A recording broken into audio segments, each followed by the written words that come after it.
This podcast is being brought to you in part by the veteran-founded Hero Soap Company located in Phoenix, Arizona. In today's environment, we must be aware of the products we apply to our skin. As a two-time cancer survivor, I cannot afford to take chances, and I use these products myself. The soaps will leave you feeling clean and refreshed.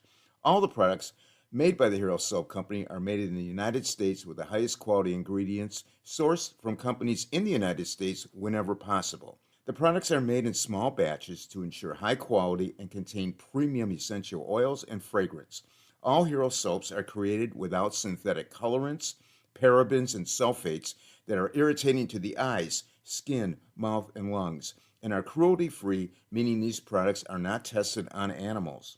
Each 5-ounce bar of soap is handmade in Phoenix, Arizona, and the body wash is available in 8 ounces with such refreshing scents as the woods, tea tree, lavender, the fields, bourbon, lime, the pines, and Arctic.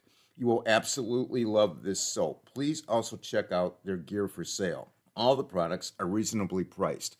Being veteran founded, the company understands the dedication and sacrifice that each family makes to serve their country. A portion of sales is donated back to charities that are focused on helping veterans and our first responders. Over 1,200 bars have been sent to our deployed troops. Please check out their website, herosoapcompany.com, for pricing and a detailed description of all the products. When ordering, use the code RAP for a 10% discount. The company information will be listed in the podcast notes and featured on the podcast website, Facebook group, page, and the podcast Instagram. Audio Jungle. Audio Jungle.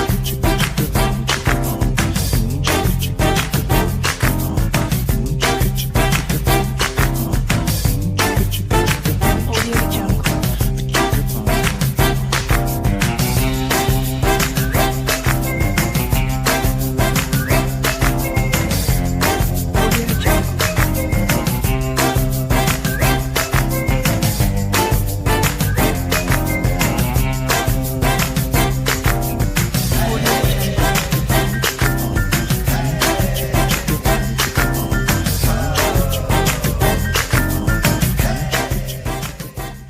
Welcome, everyone around the world, to another episode of It's a Wrap with Rap. I am your host, Ron Rappaport. I would like to thank all of our great listeners and viewers, supporters, and sponsors for helping to make this podcast such a success. We are being heard and viewed in all 50 states, all provinces of Canada, and over 70 countries around the world. Please visit our website, itsawrapwithrap.com, to find all the episodes, previews of future episodes, and unique products offered from our sponsors. This podcast features people who have overcome life's challenges and adversities, people who can inspire, motivate, and educate us on an assortment of topics. My guest today is Michaell Magrutsche. Michaell is an Austrian-California multimedia artist, awareness and creativity educator, speaker, podcaster, and author of his book, The Smart of Art, and several other books as well. Artists who are aware of themselves as artists bring a fresh awareness to their work. To do that, we must first free the boundless art system, whose only desire is to be created and shown to the world, from the ever-dependent economic system which determines our values. Michaell will describe to us how he coped with and overcame various problems in his life, and will educate us about mankind and how we might realize our human potential.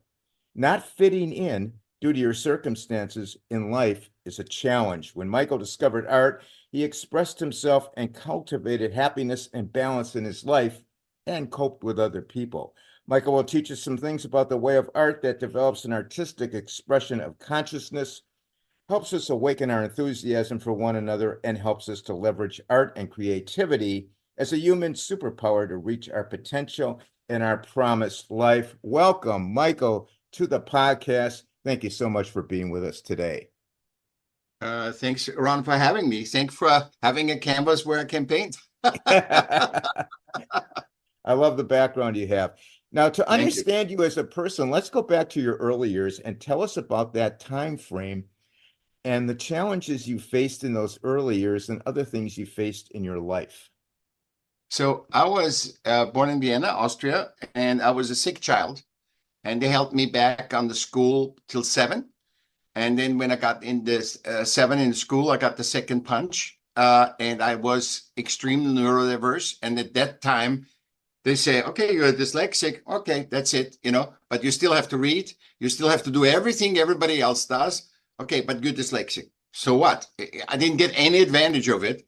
I did 8 years of school, and after 8 years, I had to repeat 2 of them because I'm a very A personality. I'm a very, I'm not somebody that waits around. They say, I got to do it, Right. And I couldn't. I just couldn't. I just couldn't understand. I could understand it, but I couldn't regurgitate. And this is up to now. This is up to now till I was sick till I was 50. And then I finally wrote my book because I couldn't handle that 99% of artists are poor around the world. And I couldn't even imagine a world without art. I mean, can you imagine how boring that would be? No, that There's would be no very art. boring. Absolutely. Yeah. People like And I without said, music. yeah. I mean, imagine. Yeah. And I said, why am 99% poor? And I wrote that book, and I segregated from that what came out was it's all about the product, and the product is like a commodity, and even the artists have a magical experience creating, and then if that doesn't sell their product, their art product, they deny that they had this wonderful experience creating it. And so I started wrote this book, and also I started a podcast that's 30 seconds, which every Saturday. And it's all about the creation, because the creation is so powerful. And I learned everything: my self-esteem, my self-confidence, my strengths, all comes from art creation. Obviously, when I was young, I listened to all music and went to a museum as much as I could and all this stuff. But it turned me on so much for my own invention, because, we are 8 billion people, and every human is different. But what the science don't tell you, they say, yeah, we are all different, but they don't tell you that we also have a different life perspective. So there's 8 billion life perspectives. Just look at family, right? Sure. They should all think the same, but they're not. Never. Right. But in systems, they have to generalize. They have to say, oh, you're from New York. I'm from LA. Oh, I was in Austria. It's all, everything is a generalization. And when you generalize humans, they become very stressed because they cannot be themselves, because nature gave us to be one of one. And we become very stressed. And then in all systems, it's about money, because every system works on financial principles. And there's no balance either in that. There's only, you get punished if you don't pay your taxes. You run a red light, you get punished. There's never a reward. Say, hey, Ron, you paid your taxes 5 years. You know what? We just want to tell you, you're really a great citizen of New York. Would that be hard, especially with today with AI? Would that be hard to do when you do the right job? It's never enough. It would be hard, but it's not going to happen. You're right. Yeah. And it's never, so we have a collective feeling of, and there's nobody excused. There's nobody excluded. It's never enough, no matter what we do.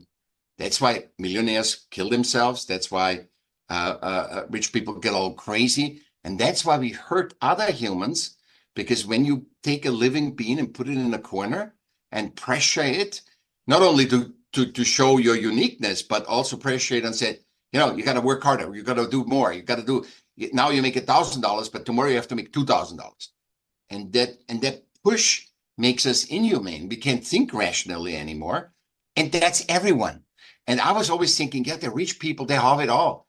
No, you and I live a more relaxed life, and we're not than Elon Musk stuff. When they build bunkers, they're completely, the pressure that rich and famous people have is insane, because they are now surrounded by their 20 people, and they're totally disconnect from humanity. Yeah, and so they can't even lose that. So they need 100 million a month. And when you push that, then you say, it doesn't matter what to do. I don't care if people die. Consequently, we got to do it. And nobody's excused. You see, if there were 2 people that they say, oh, it doesn't affect us. No, even the richest people are affected from that because they're afraid of losing it. I have to go backtrack to something you said about creation. Yeah. I created this podcast Mm, from really nothing. exactly. Did it all myself. One day, there was a genesis of it where I was going on other podcasts to advocate for my cause, male breast cancer. And somebody said to me, "Hey, why don't you start your own podcast?" I said, "Why would I do that? I mean, come on." And they said, "Well, you have an interesting voice." Anyway, I gave it a try, and there's nothing as satisfying as that creation. And it Mhm. it really kind of balances you, like I don't need $1 million. I'm just Yeah. happy being a creator and seeing the fruits of my creation. But moving on, you need to have things happening at your own cadence. So you had to develop your own system that did not conform to the quote normal system of doing things. Tell Mhm. us about what were some of your actions throughout your life that broke some patterns. First of all, I couldn't develop rep, Kate, and I was a sick child, and I was always sick my whole life, sick till 50, and so I was the sick kid, So I was always the sick kid, and that was my pattern. If you want to call that, that is my pattern. So I had to always be watch out. I couldn't get drunk. I couldn't get smoke pot. I couldn't do all the crazy stuff the other kids do, which I'm not upset that I didn't do it, but I'm saying I couldn't experience certain things that other kids do. And uh, the art creation was literally when I saw the art creation, it's like you. I mean, you don't know when you started your podcast, you didn't know what to do, and all No. of a sudden you start dancing with the guests. First, you said, "I'm gonna be all prepared. I'm asking the exactly and speak. I'm going to the Toastmasters." And I failed horrible in Toastmasters. I tried 5, 6 different Toastmasters, and I failed because I'm so neurodivergent. And in Toastmasters, you have to regurgitate. You have to make a presentation of one talk.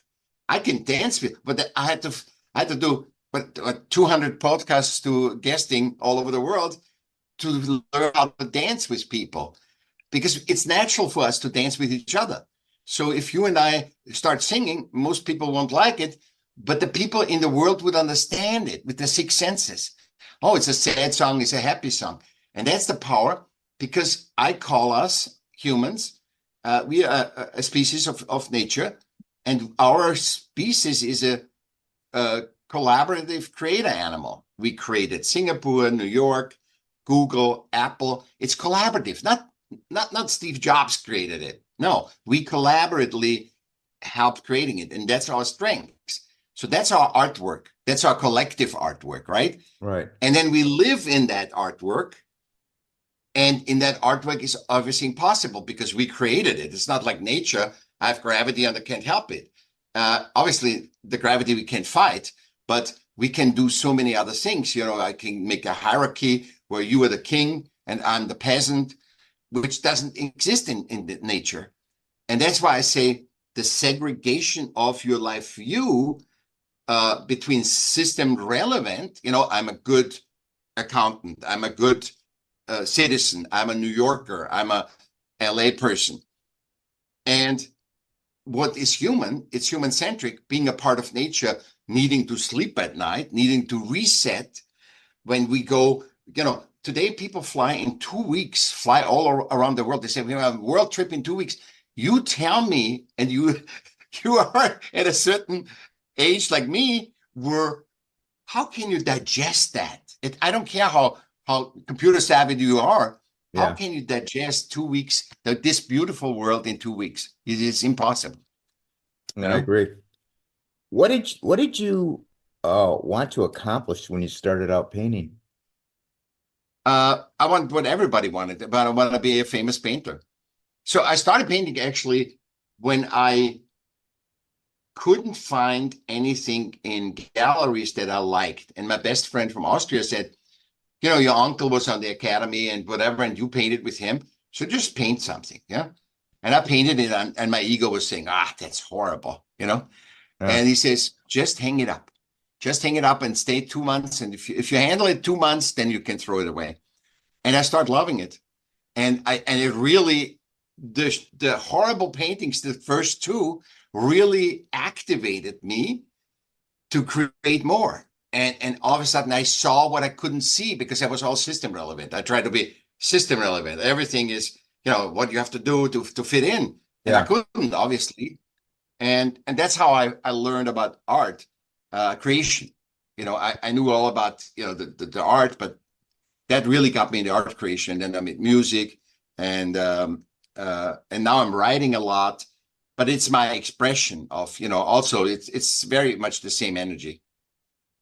What is the one thing you wish you had known when you began your career? I wanted that we are one of one, that we are not collective. Human is a species, and the species is defined by everybody is unique, and everybody's a human, and that the system defined even woman and man, and race and sexuality. The definition of woman and man is a system definition, because other than mating season in nature, nobody cares who runs the flock, who does something. It's crazy. And then, so I very much appreciate, and I always said that to all the women, I say, be happy that systems haven't. The podcast welcomes the Edge Coffee Company as a supporter and sponsor. Mike, the founder of Edge, wanted to build a different kind of coffee company, one that makes a high-quality product that is truly good for customers and makes the world a better place through the production of coffee, and also be an engine for good by directing at least 10% of the profits to a sustainable social mission. As everyone knows, coffee can be a health beverage, but it doesn't have to cause jitteriness and anxiety or digestive issues. Coffee is full of antioxidants, vitamins, minerals, and polyphenols that your body needs to function optimally. Yet, pesticide residue and mold toxins can negatively impact your health. Commercial coffee production can be a nasty business where the environment and people are exploited. Typical commercial-grade coffee is processed with huge amounts of chemical fertilizer and synthetic pesticides. Often it contains trace amounts of mycotoxins. Any wonder people feel anxious, jittery, and have digestive issues from drinking it? That is why Edge Coffee is always certified organic and tested in a third-party lab and found to have no detectable traces of mycotoxins. Edge uses only specialty grade beans. Specialty grade is a technical term that applies to about the top 3% of coffee beans produced worldwide. Not only do these beans taste the best, they are also the healthiest. 10% of Edge Coffee's profits fund interest-free loans to entrepreneurs in Peru. Edge is so sure that you will love the taste of their premium clean coffee, free from mycotoxins and pesticide residue, that they offer a generous refund policy. Please click the link in the podcast notes to order and get detailed information on Edge Coffee. Equalized you. You're blessed for that, because if system would have said women are the same as men, you know what happened? It would make systems even more stronger and say, by nature you are weak, but we, the system, make you strong. The system defined women in the first place. Right. Defined the race in the first place, Yeah.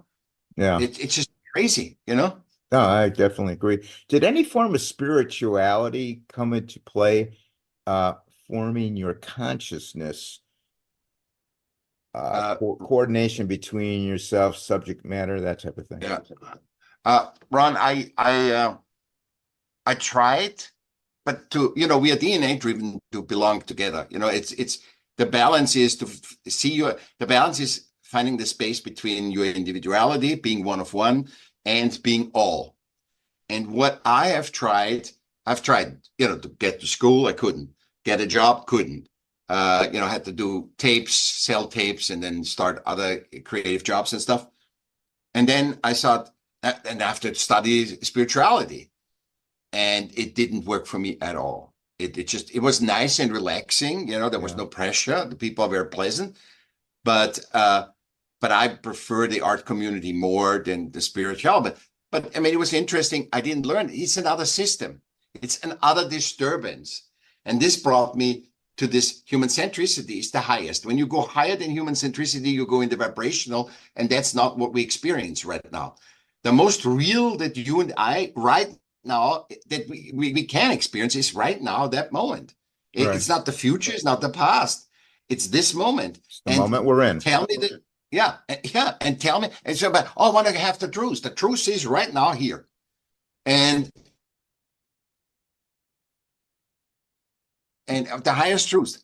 And a lot of people don't like their body, which is the safest, they want to look differently. And that's where you feel the safest. And I had to learn that, even though I was a sick child, the safest, where you are the safest is in your body. Because even if you get tortured or whatever, your body is still where you're the safest, because you can't even exist without your body. I mean, not physical, Yeah. Do you think everyone is creative, and what do you teach people being a creativity educator to discover their creative self and express their creativity? Because we are, as I said, we are a collaborative creative animal. Every human is creative. But it's like if you and I say we want to run the New York Marathon tomorrow, we can't. But if we say that in a year, we might do it in a year or two, train for that. Yeah. So everybody is creative. And you hear that very often with business people that say, I'm a business thing, but I can't think, I can be not an artist. I'm a business person. And I say, you wouldn't even call yourself a business person if you weren't creative. Because especially business is like a chess play. It's a skill. It's not your reflection of your value anymore, especially since we have fiat currency. It's not the reflection of Ron and Michael. It's how Ron and Michael are skilled to play game the market. It's always the gaming the system. And that's an art form. That's like a trait, who is more creative. Do you feel that the systems you talk about are being more adaptive to the people, or are the people supporting the systems? If all humans die tomorrow, systems are irrelevant. If all the systems die tomorrow, there might be a lot of humans dying, but we would fix something. We would fix it, and we would create something new. I'm very much for system. People always think, yeah, but you say system relevance. No, I said, just look at system relevant always when you're just system relevant. I want to be the CEO. I want to have that money. I want to have a Porsche. I want to have this one. It segregates us. Always segregates. When you do human centrically and say, my thing does bicycles. I want to make money with bicycles. And then you look at the human centricity of that and said, updated and said, yeah, I want it because, people drive too much cars and all this stuff. I want to create a bicycle that you can't steal. I want to create a bicycle that is soft, has a soft seat, that is really comfortable, that whatever. So to support humans, to the humans that buy that. Yeah. And when you do that, I think they need to be updated, all systems. They are, because we're in the endless lag, it's never enough. Systems don't update, and people have to more and more adjust to system till they get crazy,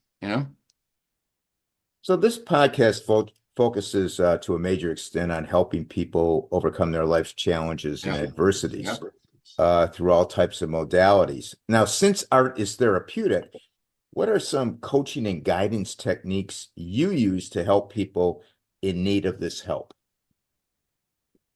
It is a magical superpower, and I call it magical not because I believe in magic. I call it whatever is magic called is we can't explain it. So if we would have a cell phone in the 1800s, they would say it's magic. So it is what art is. Art creation, especially not the product. Art creation, the product just makes you interested in art, but the creation of art is it contains the blueprint of what's possible for humans. So how many people watch a movie and get inspired? How many people hear somebody sing and they get an idea for something? It shows us what's possible. And it also is not dependent on the results, because even if it's not, the society doesn't like what you create. Like Ron, like your podcast, like say the society said it's the best podcast or the worst. That's not a value. The value is you creating it, because nobody can take that from you away. They can say you get an Oscar for your podcast. Okay, it's nice. Of course, everybody wants the Oscar. You get the Oscar, but the next day, and I know Oscar winners, and they said the same. So this is the Olympic gold medal. You win it, and there's a lot of people that are very depressed after winning the thing, because the system relevant accolade is never gonna get you. It's just the price that you somehow say, I need to sacrifice my life to win that medal. But it is actually really a lie, big lie. It's the same as saying that when you get the job, then all your sacrifice and harm and that you did to your family and whatever is rectified. It's not. It's not. If you're not happy now, how can you be happy when you get a prize? That, you know, also you're going to be so frustrated because there's so much sacrificing and suffering and bringing pain into the world that it's really not. It's really not. It's not human centric at all. It's very system relevant behavior. Yeah, I agree. Now, you have written several books. I find your book, Imagination, Micro Paintings, fascinating. Tell us about that book. I was very curious about creativity. This was when I, started painting, and then I said, I want to challenge myself. I want to do 300 paintings in 3 days. And they're micro paintings. They're not big, they're like, whatever, like 4 inches by 4 inches or something. Yeah. But I wanted to do 300 paintings. And it was actually very hard at the beginning. So the first day went okay, but I dreaded the second day. And I got through the second day, and I was actually surprised to come up with stuff. And I thought, logically, because I was thinking system relevantly, I said, that probably I run out of my creativity, and the last 100 is going to be a total sacrifice. It's got to be total suffering. But I pushed on, and I want to see. And actually, the last 10 paintings are the best paintings, because you open, and I learned what I learned in that experience, and you have to experience. And see, nobody can take that away. And that's why art creation is so, like you created your podcast, right? It's the creation. Nobody can take this away. I thought I will delay the last, I won't come up with the last 20, Yeah. And actually the last 20 or the last 10 were really my favorites, because I trained to have my non-physical and physically open with the 300, and it got clearer. The communication got clearer. And when I showed it to other people, they said, oh yeah, it is really much better than the beginning. They're cute, the beginning, but the last ones are really, and they're all abstract because I can't do representational because of my dyslexia and dysgraphia. Briefly tell us about your book, The Smart of Art, and what you hope the reader takes away from it. It's a clarity book. It's a clarity book that says, have you ever thought about judging? What is when people judge you? Because you're 101. Nobody is the expert. Nobody is you're 101. I'm 101. So I cannot, if I lose 100 pounds because I eat carrots, it can kill you. You know what I mean? It's like, we are all different. And that's why anytime you generalize system relevant, it always generalizes humans, like medicine and everything is generalized. And the smart of art, I wanted to really know why we are poor, why our artists are poor. And I found the issue. The issue is we experience a magic when creating, and then we deny the magic that we experience because we say, no, I'm not the number one. I didn't sell, like my friend sold for whatever, and I wanted to make clear on what happens when you go and show your work. How to hang your work is also in it, because most people don't even know how to hang art or place it. And yeah, it's clearing it's really segregating the art product from the art creation. And that gave me the spur to make my art podcast, which is only 30 seconds, where it's the same name, Smart of Art. To answer the question, it's just for you to contemplate that's our first superpower. Creation is our first superpower. And this is our second superpower, the dialogue, a human-centric dialogue, not a system where we talk about politics. From the hometown of the podcast, Jacksonville, Florida, comes Fresh Jack's Organic Spices.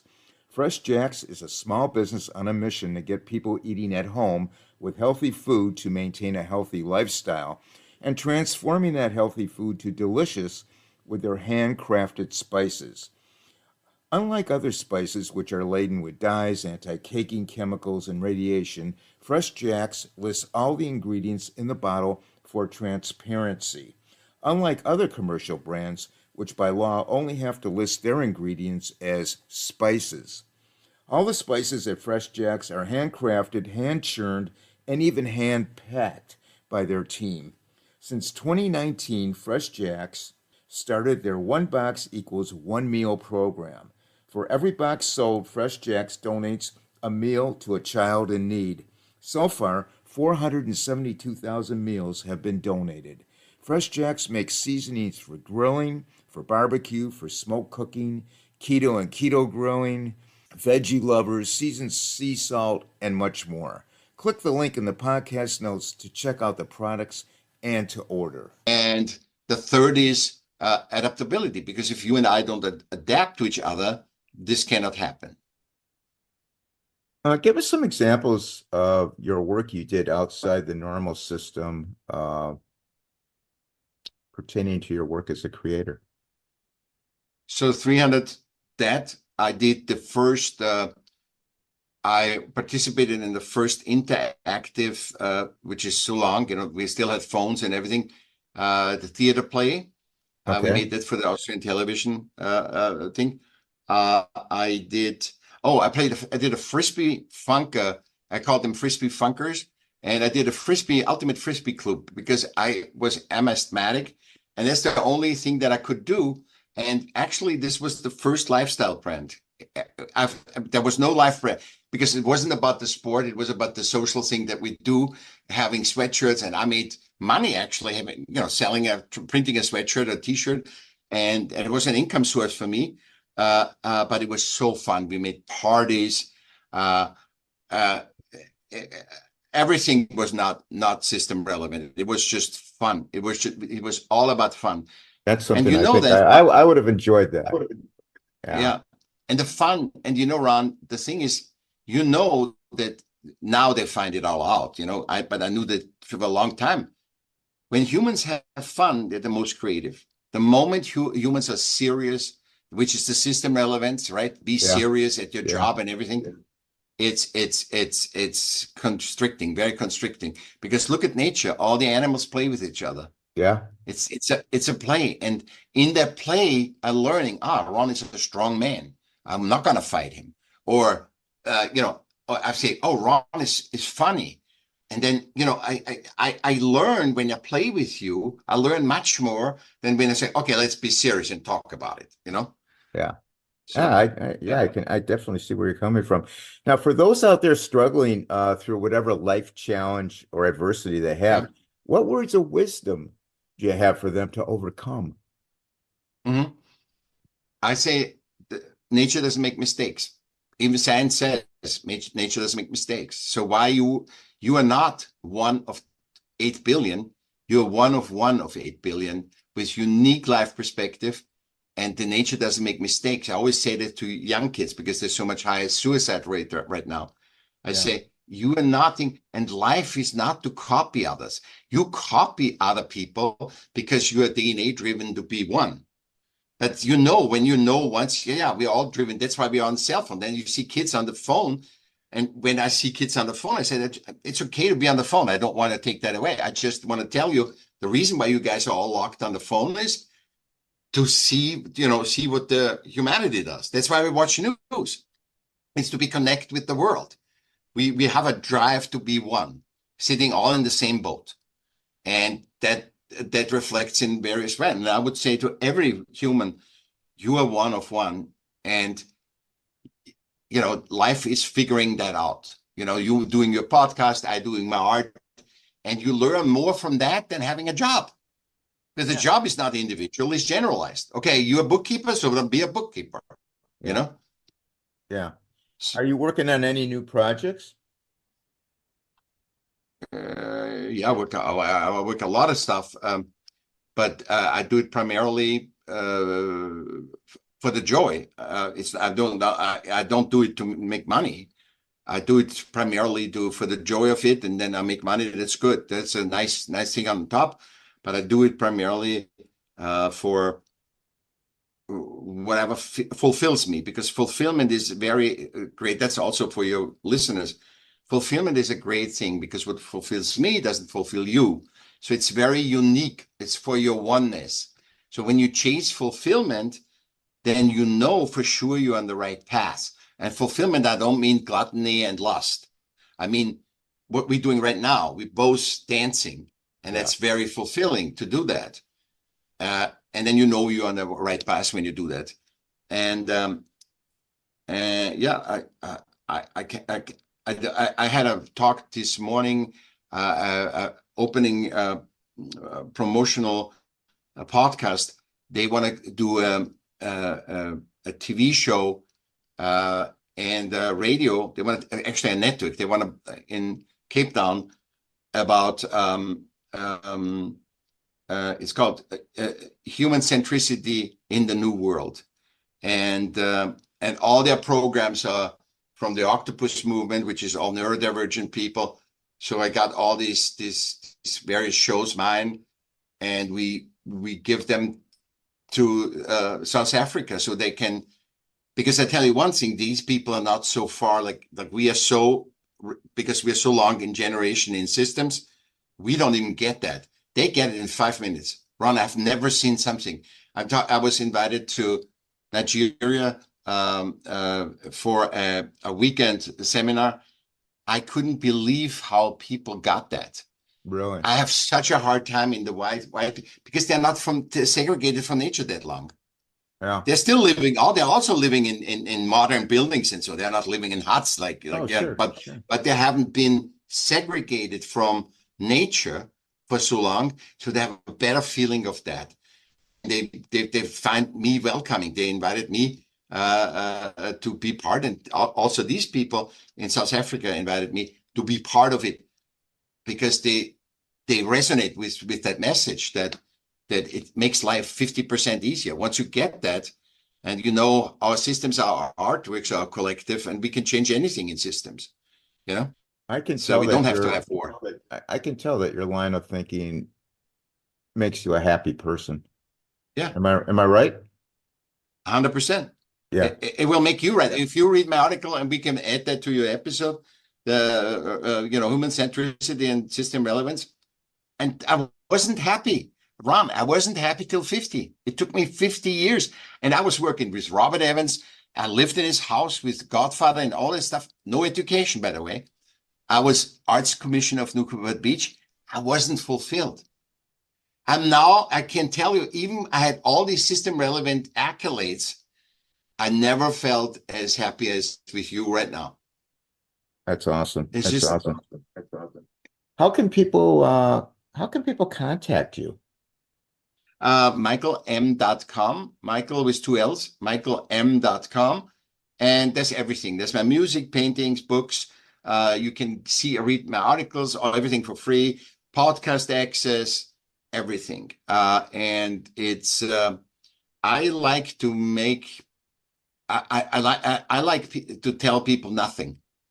I like to help them widen their perspective to become more of who they are. I'm kind of a turbocharger for humans.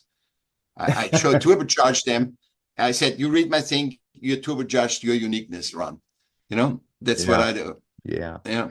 That's awesome, Michael, what you're doing. I want to thank you, Michael, for being a guest on the podcast and sharing this valuable subject matter with us. And I wish you all the best with your work going forward. Anytime. I really Anytime, do. Ron, you call me and I'm back every time. And if there's questions and we can do questions, whatever you want, Well, whatever then I happens, have you back, let's see and what happens. I encourage everybody to listen to his podcast. It's Yeah, 30 wonderful. seconds. Everybody has 30 seconds. Everybody. Yeah. I know myself and my audience learned a lot from hearing what you had to say. Thanks again. For everybody out there, comments and suggestions for the podcast, you can email me at itsarapwithrap@gmail.com. Our Facebook is It's a Rap with Rap. We have a Facebook group. We have a couple thousand people in there. Instagram, It's a Rap with Rap podcast. We're on Twitter, or X as it's commonly known now, at Rapper, WRAPPER 130. We're on YouTube. All the episodes are on YouTube. It's a Rap with Rap, the podcast uncut. And our website is itsarapwithrap.com. I want to thank everyone for listening. Everybody, please stay safe out there. And for now, it's a wrap.